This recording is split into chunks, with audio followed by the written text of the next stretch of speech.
90 poslancev državnega zbora je na zasedanju otroškega parlamenta zamenjalo 116 mladih iz 20 statističnih regij Zveze prijateljev mladine, ki projekt izvaja. Ambiciozni začasni parlamentarci, po večini iz zadnje triade osnovnih šol, so bili izbrani, da predstavijo svoje ideje in poglede na obstoječi šolski sistem. S tem pa tudi zastopajo svoje vrstnike. Tudi letos so sodelujoči podali veliko predlogov za izboljšave šolskega sistema. Mladi so v delovnih skupinah vse dopoldne debatirali tudi o odnosih in sodelovanju v šolah. Osredotočili so se predvsem na odnos med učencem in učiteljem, ki po njihovih besedah postaja vse slabši. Predsednica Zveze prijateljev mladine Slovenije, Darja Groznik. Pravzaprav si otroci, mladi, ki so danes tukaj sodelovali, govorili o tem, želijo profesorji in učitelje z avtoriteto, ki imajo močno avtoriteto, ampak to ne izključuje prijateljskih odnosov, ki se vzpostavljajo lahko izven razreda in so lahko zaupljive narave, to je dobro, ampak učitelj vendarle mora biti avtoriteta, ker prenaša znanje in znanje seveda otroci in mladi potrebujejo in to je seveda ena izmed osnov, poleg vzgojnih funkcij, ena izmed osnov šolanja. Eden izmed razlogov, da učitelj ni več avtoriteta, je za mlade tudi pretirano vključevanje staršev v šolski proces. Seveda je pomoč staršev vedno dobrodošla, vendar mladi pravijo, naj ta pride takrat, ko jo zares potrebujejo. Tudi tako se bodo prej osamosvojili in začeli živeti svoje življenje. In ravno to manjka tudi v šolskem sistemu, so poudarili. Pogrešajo več vsebin, ki bi jih pripravile na samostojnost. Sara Komac. Definitivno učenje za življenje, ker nam tega veliko manjka in potem, ko pridemo iz šolskih klopi, smo pa malo zmedeni, morda kaj bi v kakšni situaciji naredili. Morda plačevati račune, več tega medsebojnega povezovanja oziroma sodelovanja v skupinah. Veliko več bi moglo biti slikovnega gradiva, da ne samo profesor sedi pri uri in mi prepisujemo s PowerPointom, ampak veliko več tega aktivnega učenja, aktivnega pouka, pa tudi mogoče pouka na prostem, fizičnega pouka, da prinese učitelj fizične predmete, da si potem mi lažje predstavljamo. Pri predlogih povezanih z znanjem za življenje so bili konkretni. Želijo si več nasvetov, kako pravilno uporabljati orodja umetne inteligence, več izkušenj na področju javnega nastopanja, dobrodelnih projektov, ki krepijo empatijo in spodbujajo ustvarjalnost. Omenili so denimo tudi kuhanje, vrtnarjenje, prvo pomoč, finančno opismenjevanje, podjetništvo. Filip Štritov, Gal Vovk in Jakob Tomovski. Meni se najbolj zdi to, da se nam zdi, da so te vsebine, ki jih trenutno imamo, zastarele in da nam manjka prakse. To se nam zdi največja pomanjkljivost trenutno, da nam manjka prakse, ki jo pa toliko potrebujemo, naprimer kuhanje in druge stvari. Mogoče to, kako uporabljati ChatGPT ali pa tako neko AI, ki je zdaj zelo popularen, ampak ga mogoče najstniki preveč uporabljamo ali pa za stvari, ki niso trenutno tako nujne. Jaz menim, da je na splošno v šolah premalo teh delovnih navad, ker se zadnje cajte tudi mlajši ter najstniki, oziroma nimajo teh navad o delu ter na splošno življenju.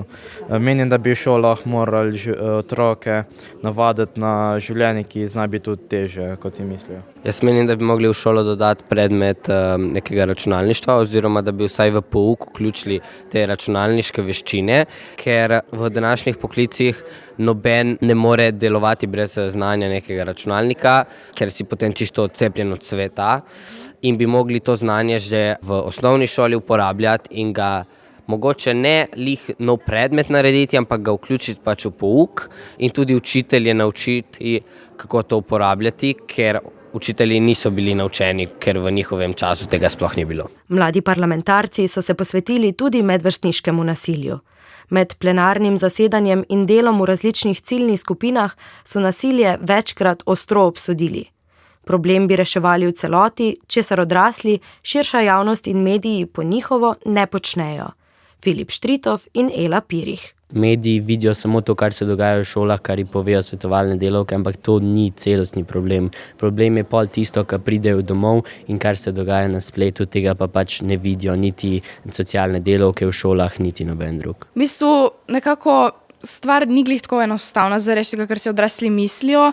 V bistvu bi mogli tudi v šoli nekako prvi korak bi lahko bil te delavnice, da bi se skupine pomešale tudi med razredi, med različnimi generacijami. Potem se v bistvu tudi starejši, mlajši prilagajajo, mlajši bi se učili od starejših. Če se pojavi problem v razredu, čega zazna razrednik, da bi se pač to potem o tem pogovarjali. Da sta njihova zavzetost in udeležba na otroškem zasedanju izrednega pomena za razpravo o perečih družbenih temah, pravi Darja Groznik, predsednica Zveze prijateljev mladine Slovenije. Otroški parlament je res velika dragocenost našega političnega prostora, predvsem pa je neka dragocenost, ki jo skrbno čuvamo pri Zvezi prijateljev mladine Slovenije. Že 35. po vrsti smo izvedli ta program. Udeleženci so pretekli leti debatirali predvsem o duševnem zdravju. Pokazalo se je, da je šola eden izmed glavnih virov duševnih stisk pri mladih. Letos so izmed 7 ponujenih tem izbrali zelo aktualno šolski sistem. Veliko se govori o šolski reformi, le redko pa se zdi, da mlade o njej kaj vprašamo. Tudi zato so izbrali temo, pri kateri imajo največ povedati prav oni in si želijo, da bi bili slišani, pove Gal Vovk. Otroški parlament je zelo pomemben zaradi tega, ker je treba tudi vključiti mnenje ljudi oziroma oseb, ki vidijo te spremembe skozi svoje oči. Na primer, odrasli ne morejo narediti neke takšne spremembe, če ne vejo, kako se otroci oziroma mladostniki počutijo v teh letih. Šolski sistem pa vključuje veliko več kot samo učne načrte in priročnike. V okviru teme tokratnega zasedanja Nacionalnega otroškega parlamenta so mladi debatirali tudi o odnosih v šoli, sodelovanju, metodah poučevanja, vrednotah in odgovornostih. To je seveda zelo aktualna tema za otroke, mlade, ki pač pol dneva preživijo v šoli in seveda jim je mar, v kakšno šolo hodijo, kakšni so odnosi, ki vladajo na šoli, v razredu, med vrstniki.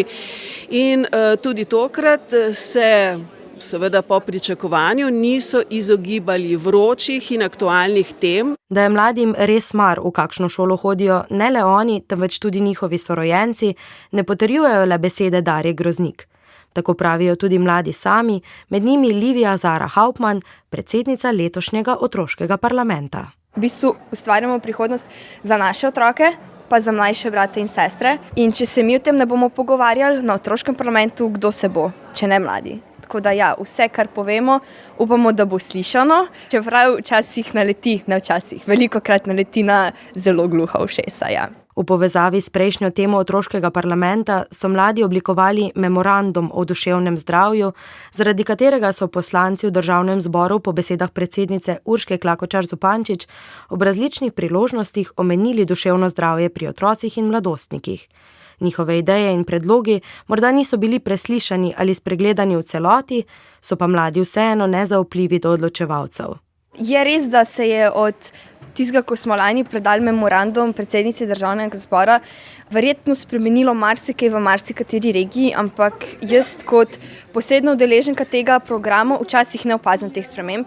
Ne vem, mogoče informacije niso prikapljale v narekovajih do mene, mogoče jaz se nisem dosti temu pozanimala ali pa pač to ni bilo tako zelo omenjeno, kot bi moglo biti. Evo, lejte, to je bilo na papirju, zdaj vam pa jaz v praksi pokažem, kaj to pomeni. Veliko več praksi si želimo, veliko več konkretnih primerov. Čeprav je otroški parlament dobra priložnost, da razmišljanje osnovnošolcev neposredno doseže politike, pa je teh priložnosti v vsakdanjem življenju premalo. Mladi dvorano na Šubičevi 4 zasedajo le enkrat letno v šolskem prostoru, kjer so vsak teden od ponedeljka do petka, pa se njihov glas izgubi. V veliki večini se zato strinjajo, da bi bil lahko njihov glas bolj slišan. Nikolina Popovič in Manca Špiler. Ja, glede na to, da smo velikokrat mi mladi lahko nezreli, razumem to, da kdaj naše besede ne pridejo v pravo šesa oziroma se sploh ne upoštevajo, ampak se mi zdi, da obstajamo pa le tisti, ki vemo izpovedati pač naša stališča in nasplošno zadeve, katere bi se lahko upoštevale. V bistvu otroški parlament je tudi namenjen temu, da pač mladi povemo, kar nas teži in mi si želimo, da nas politiki v veliki meri slišijo, ampak ponavadi se v bistvu zgodi to, da se jim zdimo mogoče še premladi za take zadeve in da nas zaradi tega ne želijo upoštevati oziroma tudi naše predloge jemljejo malo kot samoumevne, vendar pač mi smo tukaj zato, da predamo naše predloge in bi bilo prav, da jih tudi upoštevajo. Ker svet stoji na mladih, pravijo, so udeleženci nacionalnega otroškega parlamenta bistvo srečanja prepoznali v skupnem polaganju temeljev za prihodnje generacije, sklene Manca Špiler. Čeprav se mi letos sem deveterka poslavljamo iz osnovne šole, se mi zdi pomembno, da nekaj pustimo tudi našim vrstnikom oziroma našim naslednikom, ki bodo nekoč na naših mestih, in zato je pomembno, da se vključujemo v take debate, ker tudi mi bomo tisti, ki bomo oblikovali svet v prihodnosti in naši otroci bodo hodili v take šole. Te besede dobro povzamejo, zakaj je pomembno, da otroški parlament obstaja in da odločevalci prisluhnejo izkušnjam in predlogom mladih, ki se s šolskim procesom srečujejo vsak dan. Naj otroški parlament ostane priložnost za neposreden stik med mladimi in starejšimi.